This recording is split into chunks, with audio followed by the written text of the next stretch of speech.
Hello, friends. Welcome back.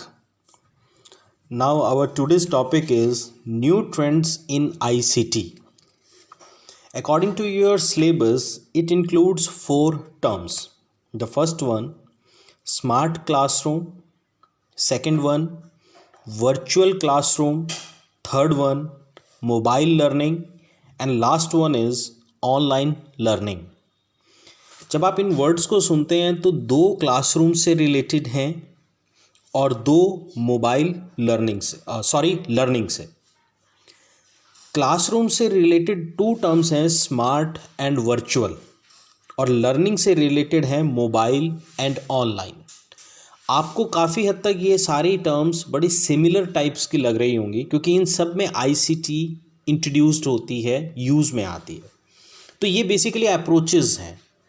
यदि मैं classroom teaching की बात करूं तो क्लासरूम टीचिंग ट्रेडिशनल वे से जो हमारे देश में चलती रही है और जो आज तक आप लोग अटेंड करते रहे हैं, इन्हीं के एडवांस फीचर्स हैं that is called smart classroom and virtual classroom. Smart classroom का मतलब होता है या इसकी एक ऑफिशियल डिक्शनरी डेफिनेशन है that is smart classrooms are the technology enhanced classroom that foster opportunities for teaching and learning by integrating learning technology such as computers, specialized software, audio visual capabilities etc. with traditional teachings. Means आज की तारीख में यदि हम अपने central schools की बात करें जो हमारे देश में बेसिकली दो हैं, the first one is Kendriya Vidyalaya and second one is Jawahar Navodaya Vidyalayas. तो एक पूरी सीरीज़ है, इनमें स्मार्ट क्लासरूम कंपलसरी किए हुए हैं एवरीवेयर।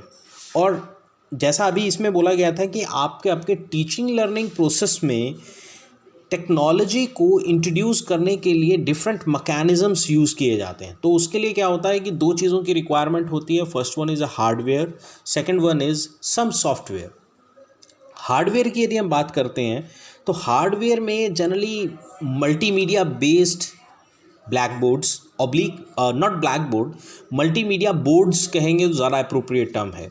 वो एक इंटरनेट के कनेक्शन से जुड़े हुए होते हैं और आप उसके ऊपर एक प्रॉपरली क्लास ले सकते हैं। ये एक एडवांसमेंट है। माइक्रोफोन की बात होती है, आपका लैपटॉप और कंप्यूटर चाहे वो डेस्कटॉप हो या पर्सनल कंप्यूटर हो, उसको आप मल्टीमीडिया बोर्ड के साथ अटैच कर देते हैं या आप वायरलेस सेटअप के साथ उसको जोड़ देते हैं। तो सच काइंड ऑफ फैसिलिटीज़ जब हम एक जगह पे इकट्ठी कर देते हैं तो उसको हम जो लोग जनरली स्मार्ट क्लासरूम्स कह देते हैं। और इसमें एक फैसिलिटी और भी होती है कि at the end of students बहुत कुछ टेक्निकली आपको सपोर्ट प्रोवाइड होती है। मतलब आपके पास इंटरनल कनेक्शंस होते हैं, आपके पास आपके माइक्रोफोन्स होते हैं, आप एक कॉमन इंटरेक्शन कर सकते हैं। और नो डाउट ट्रेडिशनल क्लासरूम से स्मार्ट क्लासरूम थोड़े कॉस्टली तैयार होते हैं। और आज की तारीख में जितने भी आप अपने सराउंडिंग में पब्लिक स्कूल्स को देखेंगे, प्राइवेट स्कूल्स को देखेंगे, तो ये जनरली एक या दो स्मार्ट क्लासरूम अपने वहाँ पर डेवलप करते हैं और उसमें बाकायदा एक थॉट होता है कि एक महीने में, एक हफ्ते में एक क्लास एक बार उसमें चली जाए ताकि थोड़ा सा उन्हें टेक्नोलॉजिकली एडवांसमेंट्स देखने के लिए मिले, नए तरीके से पढ़ने में मदद मिले। तो ये तो हो गई बात स्मार्ट क्लासरूम की और इसके बहुत सारे बेनिफिट्स भी हैं। सबसे इम्पॉर्टेंट बेनिफिट क्या है, इसमें टाइम सेव होता है यदि सिस्टमैटिक वे से टीचर और स्टूडेंट दोनों को उन हार्डवेयर इक्विपमेंट्स को डील करना आता है, हैंडल करना आता है। That is a first thing. Second major benefit oblique advantage of the smart classroom है, ये गो ग्रीन कॉन्सेप्ट को फॉलो करता है। इसका मतलब होता है कि इससे किसी भी तरह का कोई पॉल्यूशन नहीं होता। That is a important thing. The third one is आप ऑनलाइन रिसोर्सेज को ईजीली असेस कर पाते हो। और असेस का वर्ड का मैंने पहले मतलब बताया था कि कोई भी नॉलेज जहाँ पर अवेलेबल है उसमें लेस एनर्जी, लेस पावर और लेस टाइम में आप उस तक पहुँचें और उस इंफॉर्मेशन को आप यूज़ भी उसी सीक्वेंस में कर सकें जिस सीक्वेंस में उसको दिया गया। नहीं तो जनरली पहले क्या होता था, ज्ञान एक बहुत कॉम्प्लिकेटेड चीज़ होती थी, उसको अर्जित करने के लिए, एक बुक को ढूंढने के लिए हमें बहुत चीज़ों के साथ डील आउट करना पड़ता था। इसमें इंटरैक्टिव लर्निंग एक्सपीरियंसेस और लर्निंग इन्हांस्ड करने के लिए जो एक्सपीरियंसेस होते हैं उसमें बहुत फ्रीडम मिलती है। आप अपने फीडबैक्स प्रॉपरली दे सकते हैं, आप चीज़ों को मॉडिफाई अपनी रिक्वायरमेंट के अकॉर्डिंगली कर सकते हैं एंड सो ऑन। तो such kind of things are very important in the smart classroom. और जैसा पहले बताया गया है कि एक स्मार्ट क्लासरूम के लिए क्या क्या चीज़ें रिक्वायर्ड हैं, तो उसमें कंप्यूटर लैपटॉप होना चाहिए, प्रोजेक्टर होना चाहिए, स्क्रीन एक बड़ी बनी हुई होनी चाहिए यदि आपके पास मल्टीमीडिया बोर्ड्स नहीं हैं, इन सब्जेक्ट टू दैट माइक्रोफोन्स होने चाहिए। और ये तो मिनिमम रिक्वायरमेंट्स हैं। यदि आप एक्सटेंशन की बात करेंगे इनकी, तो जैसे जैसे आपकी स्ट्रेंथ और आपकी एक्सपर्टाइज बढ़ती चली जाएगी, आप इसमें चीज़ों को और ऐड ऑन करते चले जाएंगे। तो ये तो बात हुई स्मार्ट क्लासरूम की। एक और भी टाइप आपको क्लासरूम के पॉइंट ऑफ व्यू से ही है, that is called virtual classroom.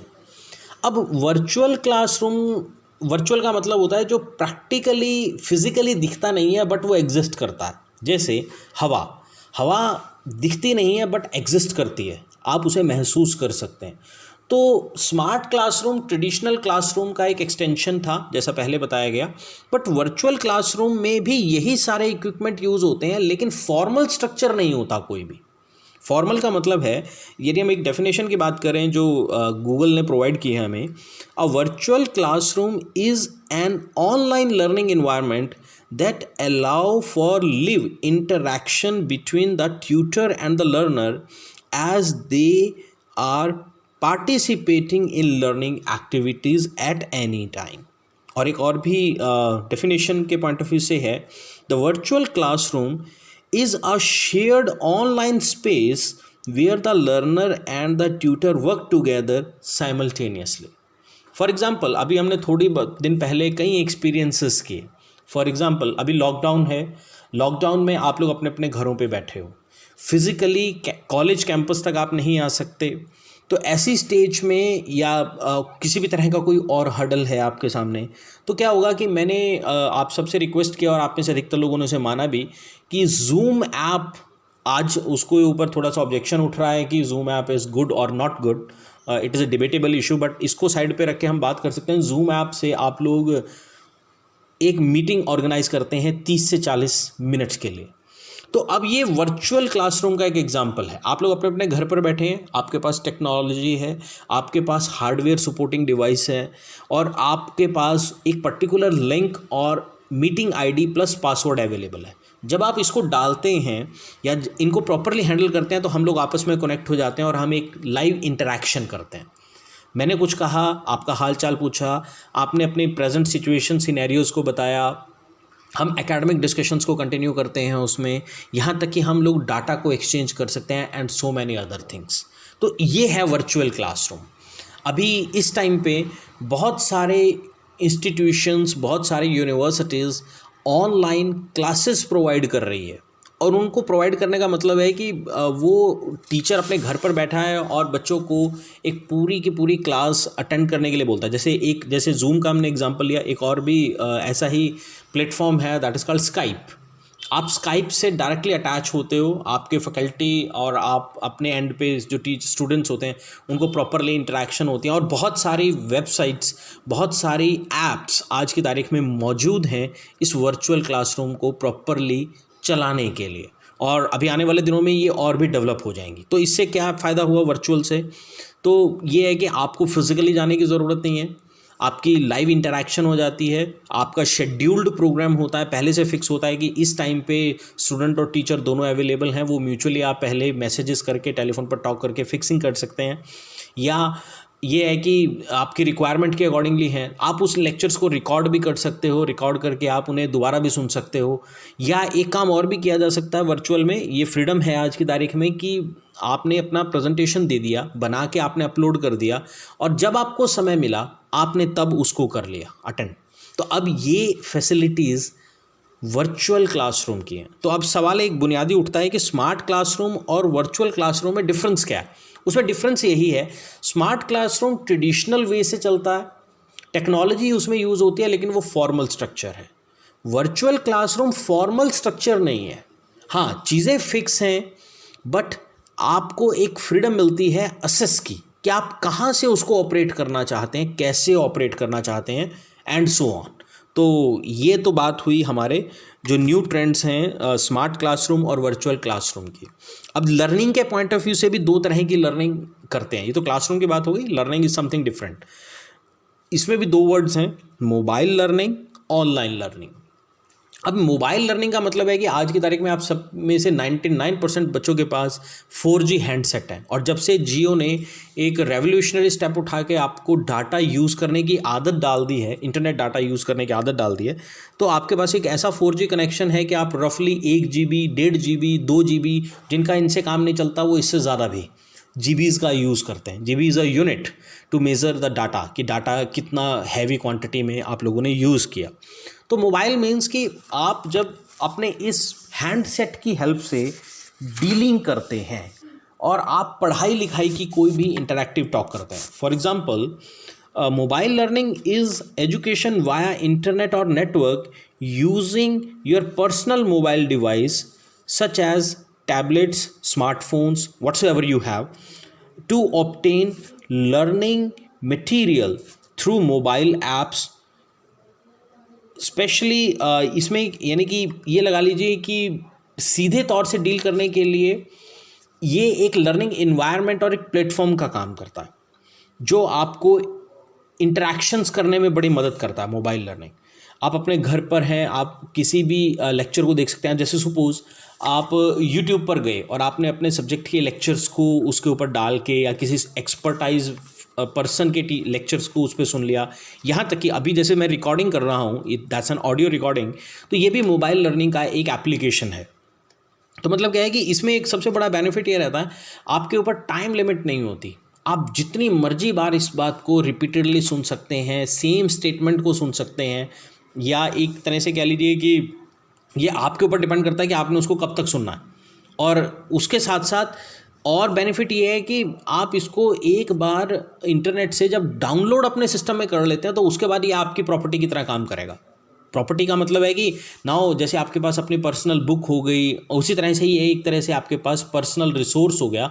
आप इस रिसोर्स को मल्टीपल टाइम्स पे सर्कुलेट कर सकते हैं, आप उसको बार बार सुन सकते हैं, आप अपना इवैल्यूएशन करने के बाद दोबारा सुन सकते हैं कि हमारे इवैल्यूएशन आपका जैसे अब आने वाले दिनों में इवैल्यूएशन होगा। आपको मैं एक टेस्ट देने वाला हूँ इस पर्टिकुलर लेक्चर सीरीज़ के बाद, और आपके 3 सेक्शंस में वो टेस्ट होंगे। तो सपोज़ आपने अपनी परफॉर्मेंस चेक करनी है, तो आपने एक बार सुन लिया, उसके बाद आपको 1 घंटे का टाइम मिलेगा जब वो एक्टिव होगा, और 1 घंटे के अंदर अंदर आपको रिस्पॉन्सेज को वापस देना है, और आपका स्कोर आपको पता लग गया। स्कोर पता लगने के इमीडिएटली बाद फिर आप रिटर्न बैक उसको दोबारा सुनते हैं और देखते हैं कि कौन कौन सी कमियाँ रह गई। That is important. तो मोबाइल लर्निंग इतनी बेनिफिशियल है एक एनवायरनमेंट के पॉइंट ऑफ व्यू से। जो दूसरी टर्म थी, and the term is online learning. अब ये जो है ऑनलाइन लर्निंग और मोबाइल लर्निंग में थोड़ा सा माइन्यूट डिफरेंस है। वो डिफरेंस क्या है कि जो ऑनलाइन लर्निंग होती है, it is a such kind of an education that take place over the internet. It is often referred to as a e learning among other terms. इसको e learning भी कहा जा सकता है। और सबसे इंपॉर्टेंट चीज़ है कि ये जो ऑनलाइन लर्निंग है, it is just a one type of the distance learning. The point is very clear कि मोबाइल लर्निंग में तो आपको कहीं की भी कोई नॉलेज मिली and you get it, but online learning is a specific structural form जिसे हम डिस्टेंस लर्निंग के पॉइंट ऑफ व्यू से भी डिस्कस करते हैं। फॉर एग्जांपल, जैसे आपने कई इंस्टीट्यूशंस ज्वाइन कर रखे होते हैं। जैसे आज की तारीख में मैंने स्वयं की बात की थी, यदि आपने मेरे लेक्चर्स को सुना होगा, तो स्वयं पर अर्पित एक ऐसा फॉन्ट है, एक ऐसी चीज़ है, एक ऐसा सेटअप है जिसके कोर्सेज़ को आप डिस्टेंस फॉर्म में कर सकते हो, डिस्टेंस लर्निंग के थ्रू कर सकते हो, और आपका बाकायदा जो फाइनल एकेडमिक स्कोर है जो आपको डीएमसी में मिलता है देखने के लिए। जैसे सपोज आपके अंडर ग्रेजुएशन में 5 सब्जेक्ट थे, या आप बीएड में कोर्सेज कर रहे हैं और आप अपना पर्टिकुलरली एक सब्जेक्ट अर्पित के थ्रू पास करते हैं, तो उस केस में वो ऑनलाइन लर्निंग का एक बेस्ट एग्जाम्पल मिलेगा। वहाँ पर स्टैंडर्डाइज सेटअप होता है, स्टैंडर्डाइज कोर्सेज होते हैं, और हर चीज़ फॉर्मल होती है। तो रिमेंबर दिस थिंग। हमने आज की तारीख में ये 4 वर्ड्स सुने। The words are again I repeat, the new trends in the ICT, smart classroom, virtual classroom. तो क्लासरूम के दो क्लासिफिकेशन है, और उसी तरह से लर्निंग के दो क्लासिफिकेशन है, mobile learning and online learning. अच्छा, एक चीज़ और, mobile learning and online learning दोनों में आप मोबाइल का भी यूज़ कर सकते हैं साइमल्टेनियसली। आप यदि आपके पास कंफर्टेबिलिटी है तो आप अपने लैपटॉप पर भी यूज़ कर सकते हैं। ऐसा कोई हार्ड एंड फास्ट रूल नहीं है, वो सिर्फ इक्विपमेंट की शेप बदलना है, नथिंग एल्स। एक हार्डवेयर डिवाइस का बदलना है, but purpose is almost equal and that. Thank you very much for listening this video. Now ready for your examination. Thank you very much.